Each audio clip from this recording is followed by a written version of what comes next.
क्या आपने कभी सोचा है कि मृत्यु के बाद कहाँ आत्मा जाती है और अगर उसे शांति न मिले तो क्या होता है? धार्मिक ग्रंथों के अनुसार ऐसी आत्माएं जो अधूरी इच्छाओं, पाप कर्मों या अचानक मृत्यु का शिकार होती है, वो सीधे अगले जन्म में नहीं जाती बल्कि फंस जाती है एक डरावनी अवस्था में जिसे कहते हैं प्रेत योनि। कहा जाता है प्रेत योनि में आत्मा ना पूरी तरह जीवित होती है और ना ही पूरी तरह मृत होती है। वो बस भटकती रहती है अपने अधूरे काम, अपने मोह, अपने दर्द के साथ। कुछ मान्यताओं के अनुसार ऐसी आत्माएं हमें देख सकती हैं, हमारे आसपास ही मौजूद होती है, लेकिन हम उन्हें नहीं देख पाते हैं। कभी कभी वो हमें संकेत देने की कोशिश भी करती हैं, सपनों के जरिए या अजीब घटनाओं के जरिए। लेकिन सवाल अब यह है कि क्या हर आत्मा प्रेत बन जाती है?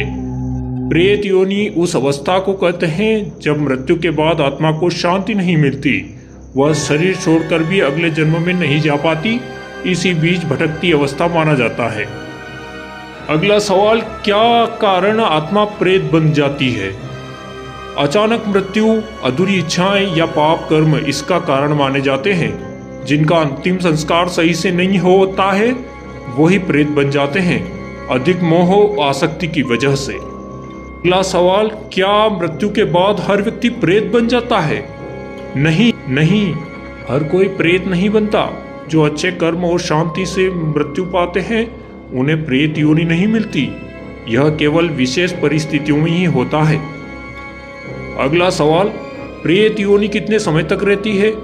धार्मिक मान्यताओं के अनुसार समय अलग अलग हो सकता है। कुछ आत्माएं जल्दी मुक्त हो जाती हैं, कुछ वर्षों तक भटकती रहती हैं। श्राद्ध और कर्मकांड से मुक्ति जल्दी मिल सकती है।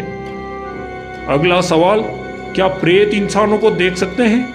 मान्यता है कि प्रेत इंसानों को देख सकते हैं, लेकिन इंसान समान रूप से उन्हें नहीं देख पाते। कभी कभी विशेष परिस्थितियों में ही उनका आभास होता है। अगला सवाल, क्या प्रेत किसी को नुकसान पहुंचाते हैं? अधिकतर प्रेत नुकसान नहीं पहुंचाते, वो केवल अपनी अधूरी इच्छाओं के कारण भटकते रहते हैं।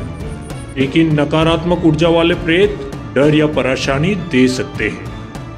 प्रेत योनि से मुक्ति कैसे मिलती है?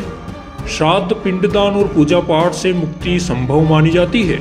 परिवार द्वारा किए गए कर्मकांड महत्वपूर्ण होते हैं। भगवान का स्मरण भी आत्मा को शांति देता है।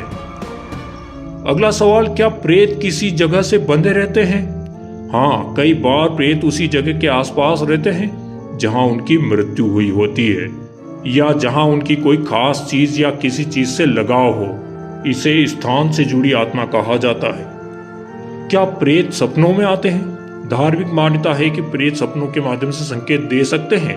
वो अपनी अधूरी इच्छा या समस्या बताने की कोशिश करते हैं। ऐसे सपनों को नजरअंदाज नहीं करना चाहिए। अगला सवाल, क्या प्रेत योनि सच में होती है? हाँ, यह पूरी तरह धार्मिक आध्यात्मिक मान्यताओं पर आधारित है दोस्त। वैज्ञानिक रूप से इसका कोई प्रमाण नहीं मिला, लेकिन कई लोग अपने अनुभव के आधार पर इसे सच मानते हैं।